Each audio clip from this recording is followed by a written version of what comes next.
পুতুলের মধ্যে 101টা সুই ঢুকাইছে। এই সুই ঢুকিয়ে বাড়ির উঠানে ফেলে রেখেছে, ছোট্ট বাচ্চা পেয়েছে। পুতুল মনে করে বাড়ির কাছে নিয়ে গেছে, গোটা এলাকা তোলপাড়। 101টা সুই বিচ্ছে এর ভিতরে, 101টা। কি মারাত্মক কথা! আল্লাহ বাঁচাইছে, হয়তো বা শুরুতে ধরা পড়ে গেছে। এটা যদি জায়গা মতো সে গেঁথে দিতে পারতো, আর যদি কন্টিনিউয়াস এরকম থেকে যেত।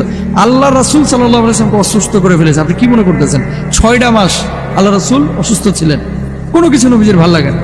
এই ধরনের পাপগুলো যারা করে, এই যে ব্ল্যাক ম্যাজিক, আপনি জানেন যে মানুষকে গুলি করে হত্যার চাইতেও এটা কষ্ট দেয় বেশি। কারণ ডাক্তার রোগ ধরতে পারে না, মাথা ঝিমঝিম করে, শরীরে অস্বস্তি, ঘুম হয় না, খাবার ভাল লাগে না, বাচ্চা কাচ্চা ভাল লাগে না, বিয়ে শাদী ভাল লাগে না, সন্তানদের ভাল। এত মারাত্মক ক্ষতি করে এই ব্ল্যাক ম্যাজিক। ব্ল্যাক ম্যাজিক নিয়ে আলোচনা করলে অনেক মানুষ কিন্তু অনেকে বলে যে হুজুর এগুলো তো মনে হয় না সত্য কিছু। কিন্তু এবার টনক নড়েছে। বাংলাদেশে এই ধরনের ঘটনাগুলো অতীতে খুব কমই দেখা গেছে। আপনারা কুড়িগ্রামে সম্ভবত দেখেছেন, যমুনা টেলিভিশন না কে যেন নিউজও করলো, পুতুলের মধ্যে